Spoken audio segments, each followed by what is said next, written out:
Hello， 大家好，我是伊言，今天要跟大家介绍绝区零的战斗操作。我相信大多数的玩家应该是看到有什么按钮就按什么按钮，或者是哪个按钮发亮了就点击哪个按钮。事实上，绝区零是有一定的操作要求的。如果你只是拿到好的角色，但是不会操作的话，基本上也等于零。所以今天我们要介绍的角色就是爱莲，也俗称鲨鱼妹。因为在过19天，我发布这个影片的时候，应该剩下18天而已，就要结束它的卡池了。那如果你还在犹豫着要不要去抽这个角色，或者是你不知道怎样操作的话，可以看我这个影片。首先，各位必须要知道的就是它的属性是冰属性，不同的属性针对不同的机器人有不同的效果。不只是这个角色而已，当你们使用同样冰属性的角色，都是一样会触发这些效果，包括冻结跟寒霜。还有碎冰，冻结是指对方已经被你冰冻着了，他没有办法行动。碎冰是在冻结结束之后出现的效果，敌人会恢复行动，同样的也会受到伤害，能够在一段的时间内使目标受到的暴击伤害提升。除了属性之外，每个角色都有不同的特色。除了爱莲所属的强攻之外，还有包括异常、支援跟击破等等。像爱莲它是属于强攻型角色，就是说它是负责输出的。换句话说，你的队伍中少了输出的话，就可以选择这个角色，并且它是以斩击的方式进行攻击的，也就是说它是用刀的。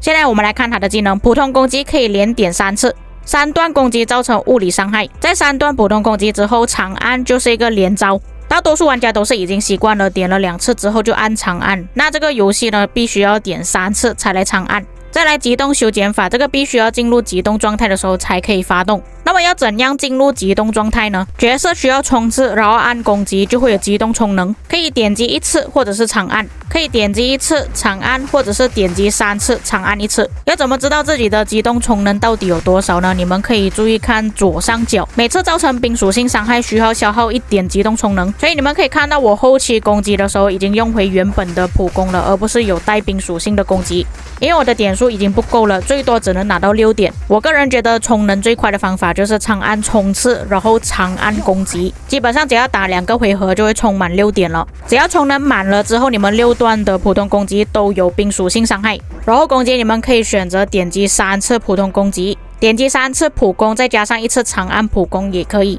有冰属性跟没有冰属性有什么差别呢？两边同样是普通攻击，然后左手边是有附带冰属性的，你们可以看到左手边的伤害会比较高，伤害都是可以突破5000以上。然而右手边的普攻伤害没有增加属性了，大概也就只有好几千而已。所以正确的使用跟操作真的很重要。下一个闪避，我们也可以称之为冲刺。闪避涡旋，这个是指如果对方在攻击你的时候，你是用闪避的方式躲开对方的攻击，爱莲就会获得快除的效果，最多持续5秒的时间，或者触发1次。操作方式就像我画面上所看到的，对方闪出亮光，你闪避点1次攻击。当然这个不好操作，而且我相信大多数人应该都会选择换角色，而不是闪避攻击。冲刺、狩猎、巡游，长按或者是双击冲之间进行快速冲刺。如果你们要停下来的话，就不要操控方向键就可以了。至于下面所说的就是长按按1次攻击，长按攻击，或者长按连续攻击。点击1次普攻就会获得1点的机动充能，如果像我刚刚所演示的长按的话，就会获得3点。如果敌人处于冻结状态下，就会触发碎冰。招式蓄力期间扛打断等级提升，受到的伤害降低 40%。招式发动期间拥有无敌效果。普通攻击跟闪避基本上你们要了解的就是这几点。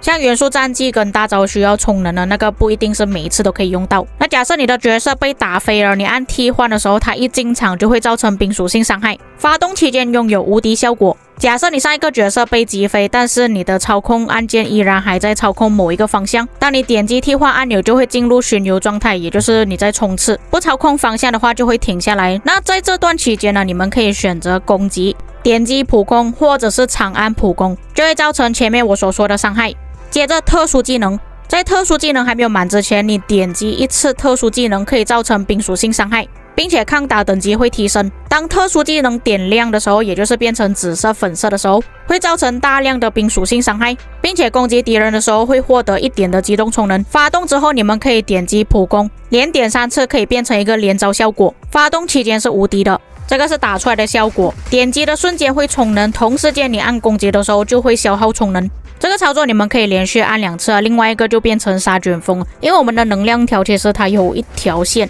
只要能量充足的情况下都可以连续操作，但是能量条耗尽就不能用这个操作了。除了这个操作之外，你们也可以连续点击特殊技能，不过这个方式很快就会消耗你们的特殊技能能量条，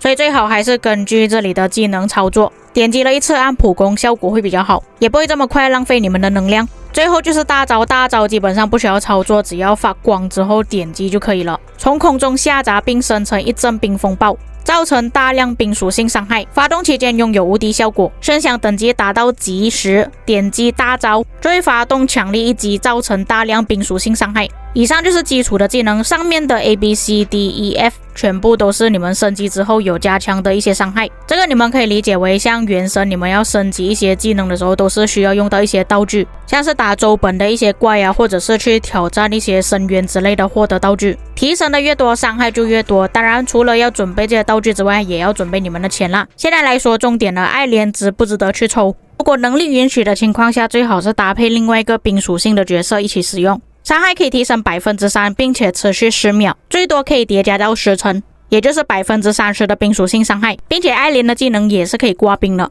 整体来说，爱莲的技能真的只是输出而已，全部的提升都是伤害提升，都没有看到一些 buff 跟 debuff。那么目前拥有的角色刚好有2位是冰属性的，包括负责击破的莱卡恩，还有负责支援的苍绝。这3位刚好可以组成一个冰队。莱卡恩负责击破，让对方对于冰属性的抗性降低；苍绝负责辅助，为下一个入场的角色提升 buff， 再用爱莲打出伤害，这样子一连贯的操作可以很快的打败敌人。至于装备方面的选择，因为我还是前期玩家，我也不知道还有什么其他的装备，所以这个可能你们可以看其他主播的推荐。不过现在这个角色还是可以试玩了，你们可以测试一下自己的操作手感。如果你们觉得操作爱莲还可以的话，刚好你手头上有其他的冰属性角色是可以配合使用的，那么你就可以考虑要不要去抽爱莲。目前爱莲对于前期玩家来说还算是比较友好的，可以开荒。不过后期就不敢保证了，后期版本更新可能会遇到更强的敌人，对于像爱莲这种只有净输出的角色可能不是这么好。那么在前期其实没有什么角色可以选择，尤其是 S 等级的角色，所以我相信大部分玩家应该都会选择去抽爱莲。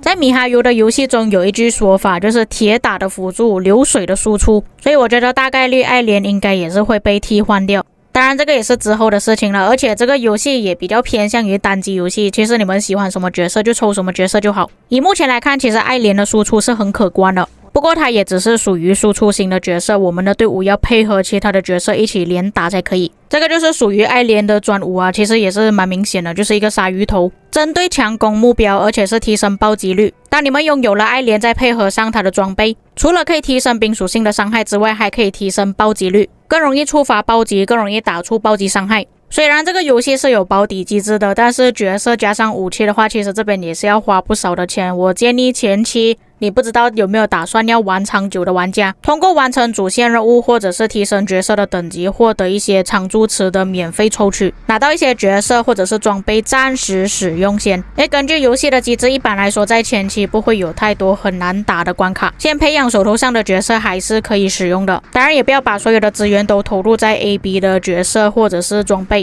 因为卡池每次都会更换的，有可能下次更换到一个比较强或者是你比较喜欢的角色，到时候你再把这些资源投入进去就好。并且在前期确实会比较缺一些资源材料，所以能够不浪费就尽量不浪费。并且在常驻池也是有一些 S 等级的角色，其实他们的能力都还算是不错的，不过之后我会介绍。那总的来说就是爱莲是可以抽的，但是前期没有这么多加密母带的玩家可以暂时不要抽，先练一些平常可以拿到的角色，不急着花钱马上去抽到爱莲，因为这个游戏还是需要队伍搭配的，你只是有一个输出是没有用的。那以上就是本期内容，至于各位有什么看法，可以在评论区给我知道。我们下个影片再见。